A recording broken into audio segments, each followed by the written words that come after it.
caregiving and mental health, it kept coming up. In all these interviews I was doing, people would say, I'm just a different person.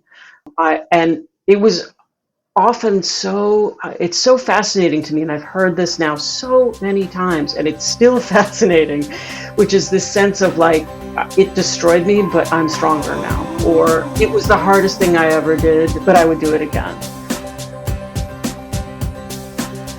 Welcome to Zestful Aging, the podcast where we celebrate aging with vibrance and we defy the stereotypes of what it means to age.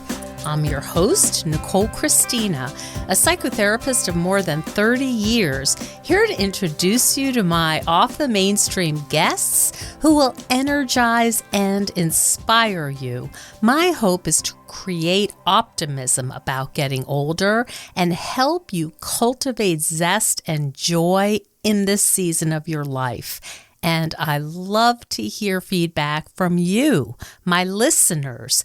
Please drop me a line at zestfulaging@gmail.com. I read every single comment. And to find out more about this podcast, hop on over to zestfulaging.com. Well, one of the absolute joys of being a podcaster is that you can listen to a conversation about caregiving on NPR, then look up the guest and then invite them to be on your show. And can I tell you, that is so delightful for me. I was thrilled when today's guest accepted my invitation. Kat McGowan is a journalist, and she's focused on caregiving. She's had firsthand knowledge of the experience, having cared for both her sister-in-law and now her parents. And she discovered that 26 million American caregivers who look after friends and family are effectively the nation's largest healthcare workforce. But they're overlooked in social policy and virtually ignored by the media. Kat's goal is to help people recognize caregiving for what it is, and I quote, an essential social service, a form of medicine, a love story, a burden, an honor, a privilege, and for many of us, a chapter of life. Thank you so much for joining us today, Kat. I'm thrilled to have you on the show. Yeah, I'm really glad to be here. Thanks for inviting me. Great. I looked you up, and you have a lovely website, and we can talk about owls later because I'm a huge Bird of Prey fan. So we can talk about your rehab. Another podcast. Oh boy, is it ever. Every time I see a red-tailed hawk, I almost go off the road because I'm, following its flight path. That's great. So, but today we're here to talk about caregiving, and I was really struck by your conversation. I guess was on 1A. It's just very honest and very, how shall I say, unvarnished look at caregiving in our country. And I just wondered, the first thing I was struck by was this idea of identity. Yeah. And could you talk a little bit about that? Yeah, to start with, just about myself and my own experience. I was a science and health reporter for many, many years, worked for publications like Discover and Scientific American. And then basically I was radicalized by the experience of caregiving. I started helping out when my sister-in-law became ill. And then as my parents aged, they needed more and more help. And I started to see how difficult it was to find any help at all, or even to find people who understood what I was talking about. It really struck me how little public conversation there is about it once you start looking around. So I started, because I couldn't find the help I needed, and I'm a journalist and I write about healthcare, and I was like, I don't know what to do. So I just started talking to strangers, asking them, like, just chatting with people. And it seemed like everyone had a story, or they knew somebody, who was in the midst of caring for an elderly or chronically ill adult. And I thought, this is amazing. This is happening to all these people. And yet we don't really recognize it in our social policy, as you said in your intro, and we don't even really talk about it that much. So I decided, well, I'm a journalist. Sounds like I have a job. Mhm. The thing about my experience that I could really only see in retrospect was how much it changed, not just my focus in journalism, but sort of my sense of myself. I saw that for myself. And as I started reporting on this project that I've been working on for the last year about caregiving and mental health, it kept coming up. In all these interviews I was doing, people would say, I'm just a different person. Mm. And it was often it's so fascinating to me, and I've heard this now so many times, and it's still fascinating, which is this sense of like, it destroyed me, but I'm stronger now, or it Mm. was the hardest thing I ever did, but I would do it again. I mean, not everyone said that, but so many people said something like that. I mean, bittersweet is not a strong enough word. I It's such see. it's Profound ambivalence, maybe something But like also this sense of kind of being like you're not even the same person anymore. Now, to be that. fair, I'm not talking about this is often people who spend years in caregiving, but that increasingly is the American norm. It's not a short-term thing. You're with someone doing very intensive hands-on caregiving for years and years.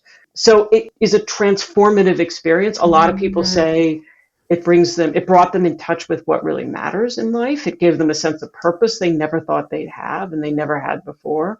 People also said, it ripped away all of their friends. They lost family members over conflicts about how the care should be. They lost a sense of themselves as a professional because they couldn't work anymore because they were so it's a very profound transition in life. And yet we don't talk about it like that. We don't talk Mm. about it the way we talk about having a baby, which is a Mm. huge transition in life. But this is too, not every time, but frequently. Do you have theories about why that might be? That's a really good question. Why is that? I think because it is so intimate and it brings people in such close contact with illness and suffering and death, which are things that we don't really talk about or want to deal with in our culture for the most Mm. part. Mm. And I think Mm. living in such proximity to those things can often change the way people see themselves and reorder their priorities. Do you think it's different, or have you had experience looking at different cultures which are less maybe individualistic than ours? Do you have a sense that it's more normalized? That's also a really good question. And I feel like because there's so little reporting on caregiving, I've been overwhelmed just trying to keep up, just trying to do all the stories I want to do in this country and to do a proper kind of study or investigation in other countries. I would love to do that, but I feel like that's further Mm. down the road because I don't want to be that journalist who shows up and is like, "Oh, it's all great in Scandinavia. Yeah. Like the Japanese have figured this all out." And Yeah. I want to really understand it, and I think that it is such a culturally inflected thing because it really crosses the line between it's family. It's all about your family and the sense of your family and your sense of what you owe each other and how you express that love. And it also is cultural in the larger sense of like what does a social order think of this, your responsibility and what's the state's responsibility to you. Mhm, So mhm. it's so even within this country there's so much cultural variability in different communities in terms of what people feel they need to do and how that plays out. Have you seen the Bradley Cooper film Yeah, Caregiving? yeah. It's Uh, great. Yeah. yeah, it was great. I was moderated a panel at WCNY, which is one of our local public radios channels, and one of the people on the panel was a professor and did work in Israel, China, and Scandinavia. I forgot which Scandinavian country, but did talk about very much a different orientation and an assumption that the government would be doing something about this. Yeah. And I found it fascinating listening to him because I had a hunch that that might be true, but that was, that was the base of his research, and just talking about, that we're in our separate little individual homes. It's so private in a Yeah. sense, Yeah. and that isolation. I also, and I don't know if this is a well formed thought or not, and you can tell me because you're doing the work on mental health, but I sort of feel like there's a thread of shame Yeah. somehow running through. And I'm not exactly sure what else to say about that. What are your thoughts? Have you experienced that as part of this? I hear that a lot from people, or they may not use that word, but they definitely express those emotions because I think the kind of caregiving that people do for adults is not respected in this country. And as a result, people feel like they're taking on this really huge responsibility, and Mm, it's very self-sacrificing. Although you get a lot of things out of it, it's an enormous kind of it's a duty, and people take that on in a very honorable way under all kinds of conditions. I mean, the number of people that I've talked to who have really not very good parents, and yet they've stepped up to take care of them. Parents who are neglectful or very difficult, mm, and yet as that person ages, they say, "Okay, they need help. I'm going to go help mm, them." mhm, Yet that it's really, I mean, it's so admirable, and I am so impressed by people who do that. No matter how many people I talk to in that mm, situation, I'm still kind of blown away by the number of people that are willing to do that. But yet, I think as a greater society, we don't look upon it with respect. We mhm, we focus on either the burdens, which are very real, or we kind of put caregivers on a pedestal and treat them as heroes, that there's something really unique about them, I or something see. like extra human, that they're special. No, these are regular people who are just forced into circumstances they didn't choose, and they're making the best of it and doing amazing things. I mean, this is why, even though this reporting project is difficult, emotionally intense, it's also really beautiful. Mhm. Hey, hey, Zesties. Well, I'm pretty sure I'm not the only one feeling tense and anxious these days. Every day it seems like there's more scary news. Well, I've been a psychotherapist for over 34 years, and I've learned a lot of techniques to help manage anxiety, and I've been using them. But recently I found something new that I wanted to tell you about. I actually just stumbled upon it at an event for veterans. It's a little breathing device called Calm Ego. And when you're breathing in a way that promotes relaxation, which is basically long exhales, it lights up.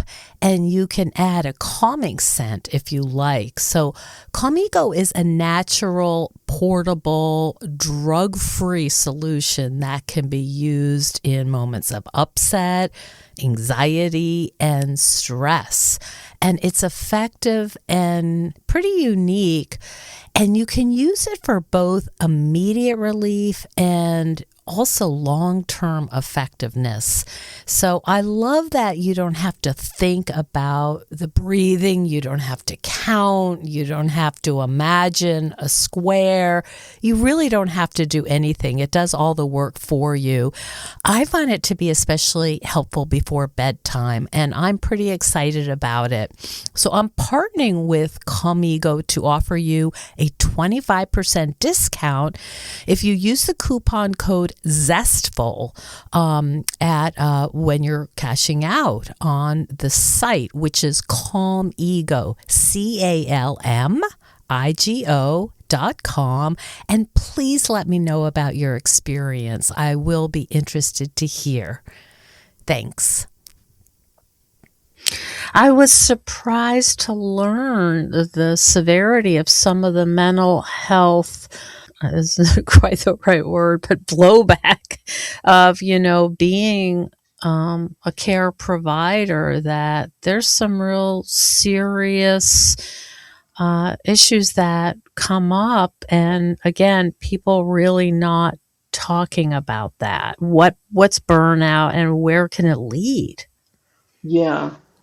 It's not, during the pandemic, um, there were some surveys conducted by the Centers for Disease Control about just general, how are people's mental health, how are they doing? And as you might expect, it wasn't great, but caregivers were just adult people who were caring for adults specifically were Mhm. just off the charts. They had Mm. something like 30% of adult caregivers had been experiencing suicidal thoughts. Mhm. Whereas the rate among everyone else, people who are not caring for adults, was something like 5%. Oh, It was wow. really, and the thing, Significant. there's just a study that just came out in the National Bureau of Economic Research. This was like 2 days ago. It was actually a study in Denmark, as we were just talking about. And in Denmark, the state takes care of elder care. You know, if you have an elder who is Mm, disabled or who has dementia, don't worry about it. The state's going to pay for that. mm, Even so, there was steep increase from like 8% to something like 35% of people seeking mental health, of the children of those elders seeking mental health services.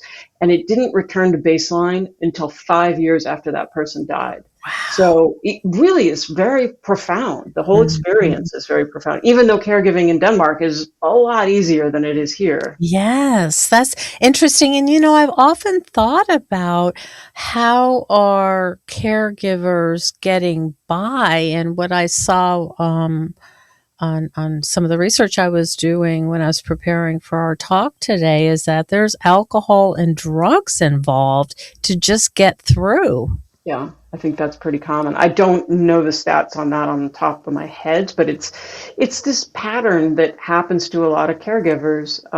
They're in really tough financial straits. You know, the average out-of-pocket cost for the average American adult caregiver is something, I think it's $7,300 a year.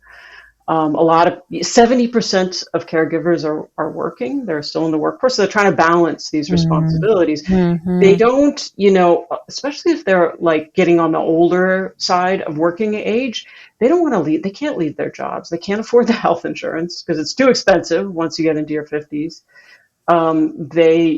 It's hard to get rehired if you take a couple years off, and you're Mhm. not paying into Social Security when you're caregiving. Oh. So all of those things, plus the caregivers often neglect their own health, and they are dealing with a lot of stress that they may not have the tools to really cope with. And so alcohol and drugs becomes, something that people turn to a lot. Mhm.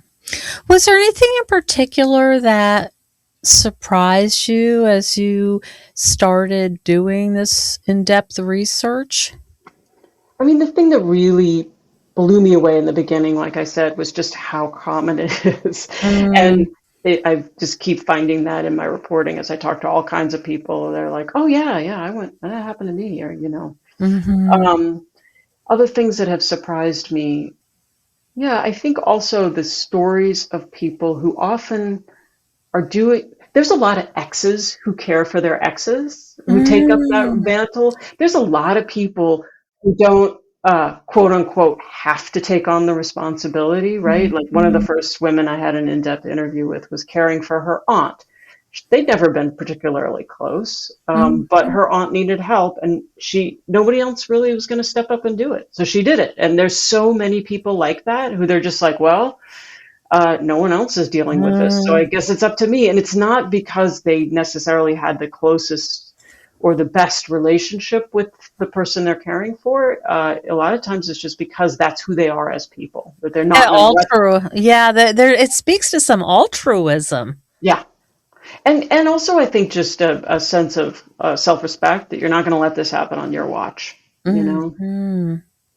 So what needs to happen? I mean, if you're in this space, people are talking about the crisis and the caregiving crisis. There's not enough, even if you can afford it, there's not enough people to come in for respite. I mean, we're hearing this and it's getting worse. What what needs to happen? I just was working on these questions for a story for the NPR series, which, if you want to check it out, it's on the website it's called What It Takes. You could just Okay. Google that, it pops up. Okay. I just did a policy story, sort of like, okay, this is a huge problem, and it's accelerating as our society as a whole gets older, and as people live longer with more serious illnesses. There's a lot of illnesses today that would have killed people pretty quickly a generation ago, and now we can manage them. So people live a Mhm. long time with serious cancer or with very profound heart disease, but they need some help. So there's a lot of ideas out there. There hasn't been very much movement, but there are a lot of ideas. So the biggest and most ambitious idea would be to change the rules for Medicare so that it covers long-term care. Now, people Mhm. think Medicare does, and that's like the biggest, I think. If I could tell people one thing, the Mhm. one takeaway, it's Medicare doesn't cover a nursing home. It doesn't cover long-term care. It doesn't cover, all that elder care that a lot of people need help with everyday living, that kind of thing. It won't pay for that. But there are people who talk about, like, let's expand Medicare so that it covers all of that. And that Um, was on the table a while back. Believe it or not, yeah. I mean, there's been conversations about this that, have risen and fallen for many, many years. There is some movement. The interesting thing that I found out is there's actually more movement on the state level. So there's a bunch of states that are changing their rules about family and medical leave, either to Mhm. require more companies to offer it. This makes a huge difference for a lot of caregivers because then they can keep their jobs, but when the health needs of the person they're looking after get really intense, they can take some time off and then go back to their job. So we have the federal Family Medical Leave Act, but it really only covers like 50% of workers because it's workers at bigger companies and it's unpaid. Mhm. But a lot of states are now coming up with rules where no, it actually has to be paid and it has to cover all employees or most employees. So that, it sounds like a smaller thing, but that can help a lot of people. The state of Washington did the most ambitious thing for a state, which is, I think 3 years ago, they started a long-term care insurance program, which is a payroll. Wow. Yeah, it's just for the state, and basically it's a payroll tax, so it comes out of your paycheck, a little bit of money, and it goes into mutual, like a pool, a pot of money. And just starting actually this month, people who need it can and have been paying into the system for the last couple of years can get up to, I think, $36,000 to help defray the cost of long-term care. So, Mhm. and other states are looking into it. Everyone's kind of watching to see what happens in Washington, and if it works, New York's interested, Good. California's interested. Uh, Yeah. Wow. That sounds so important. I wonder what has to happen to make that a reality. I mean, what more do we need to know? I think it just needs to be in the public eye more. It's the kind of issue. What's really interesting about this issue is that it's not politicized at all. Like it has not Mm. been captured by partisan politics. So something like 87% of Republicans and 92% of Democrats believe that the government should do more to help family caregivers. Everybody really Mhm. agrees about this. There's not, it's not a red state, blue state, or a city country thing. Nope, it's everybody. So I That's feel like, interesting. yeah, Yeah. things could happen. It's not one of these political stories where everything is kind of caught in gridlock because of the two party system. It could happen. It's just I think it's not really on people's radar. I was talking to some people who do a lot of work on Capitol Hill. Talking to lawmakers in their offices, and they said 5 years ago they'd go in to talk about caregiving, and literally people didn't even know what that was. Oh They my would have to gosh. explain it. Oh, wow. Now they don't have that. Now they walk in and people are like, oh, yeah, huh, I know what you're talking about. Family caregiving, adult caregiving. In fact, there's this great speech on the Senate floor by a new senator. He used his maiden speech on the Senate floor, which is a big deal, to talk about. It was really heartbreaking, his own situation with his father who has dementia. And he was like, I don't know what to do. He's a senator. He can't afford it. Mm. He can't figure out what to Oh, do. His name's Andy Kim. So it's like people like him Or who are, bringing it out. yeah, yeah, really talking about it on the big stage. I think that's what it's more and more stuff like that, and like the caregiving documentary that you mentioned, that is going to Mhm. put this more. The more it's in Yeah. the public eye, the more I think it can be on the radar of policymakers, because there are good ideas out there. I remember someone commenting that nobody asked anything in the presidential debates about caregiving. What's your plan here? It came up actually. It was interesting because again, it was. I don't think it was talked about in the debates, but both candidates. This is for the first time. Both candidates talked about it during stump speeches while they Oh, were campaigning. Like okay. Kamala had a plan to increase Medicare. I think was how they were going to do it. Was to expand some parts of Medicare to cover more caregiving costs, and Trump had a federal tax credit for family caregivers. That Hmm. neither of these things have gone anywhere, but they both talked about it during prominent speeches. Kamala Harris was on The View when she talked about it, and Trump, it was his big speech at Madison Square Garden. He mentioned it, so that was like, what? Mhm. Like, these, presidents are talking, presidential Oh, candidates are wow, talking about this. This is yes. new. So if, somebody is listening and they are caregivers and they're struggling and they are feeling lonely and out of step, what would you recommend that they do? What's out there that would be kind of the first step in connecting with an organization or a group that might help them feel less lonely and less burdened? I mean, yeah, it is, it can be very lonely. And it's this sense, I think, that we have that it's a family issue, it's a private issue. So people often don't feel like they can openly talk about it. But I'm speaking for myself as well as for a lot of the people that I speak to who have found relief from their isolation and loneliness through support groups Mhm. primarily. And there's a lot that you can do online. You don't have to be at a certain place at a certain time. A Mhm. lot of times there's a lot of, they can be hard to find, and it helps sometimes to start with whatever condition the person has that you're caring for. Okay. So because of the way we think our healthcare system works, like the cancer caregivers are in their own little group and the Alzheimer's caregivers are in their group, which is sort of artificial, but it can help you at least find people who've experienced things you're experiencing and may have resources for you. Man, I gotta say, like I said, when I got into this, I was shocked that I couldn't figure this out. And I Mhm. would say that 90% of the useful information I got from other caregivers. And I joined Mhm. an online group that was for dementia caregivers.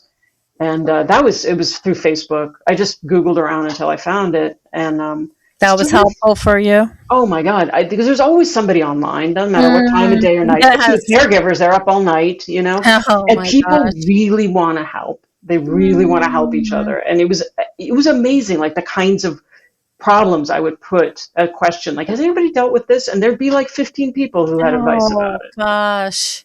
That you that kind of support, it's just you can't even put a value on it. It's magical, I think. As a therapist, I think about the power of groups and that kind of support, and that gives you something. And maybe it's because we're mammals, I don't know, but it just can make all the difference.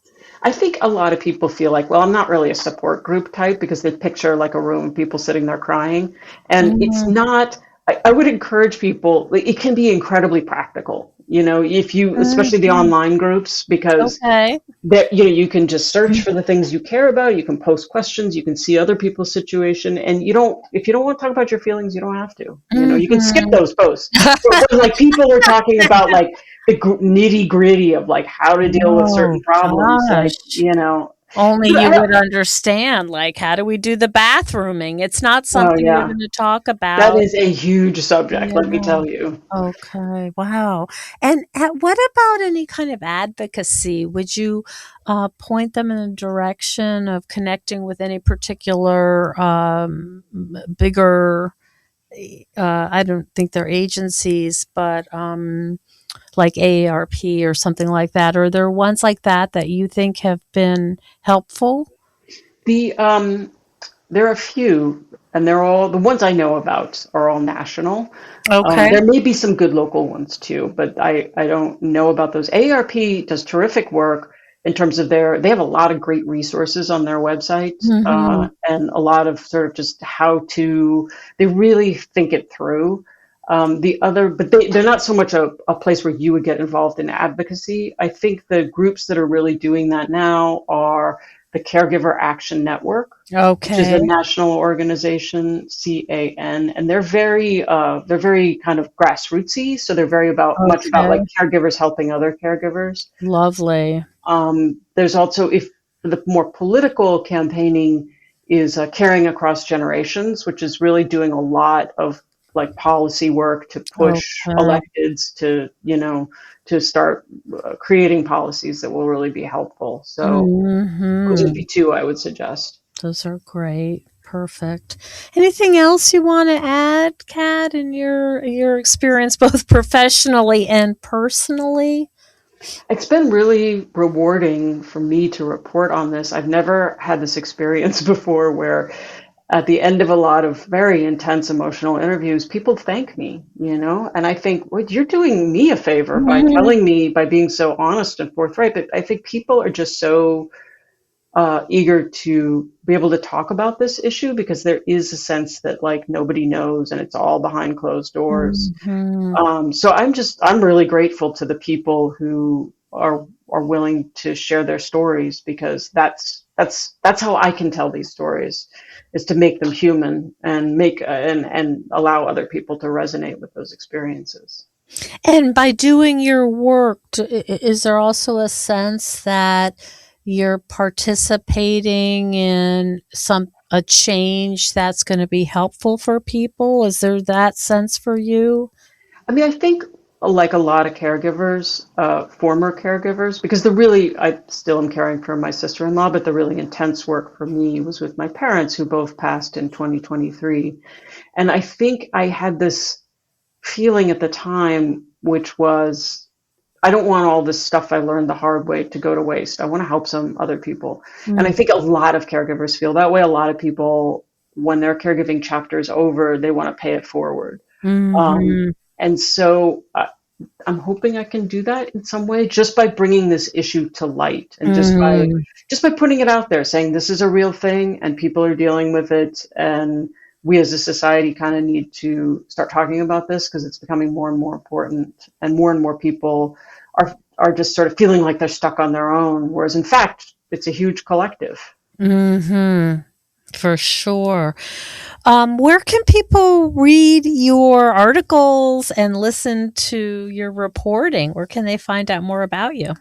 The main project I've done for the last year is at NPR. So you just go to Mhm. npr.org, and it's called What It Takes. Okay. And then all the stories that I've written in the last year, more than a year, are collected there, including an on-air piece. We're planning to do some more on-air pieces that are just like portraits of caregivers. So we'll link those there too. And there's a great roundup we did of advice from caregivers to caregivers. We put out a query. We had like 600 responses. It was amazing. Wow. Yeah, Wow. yeah.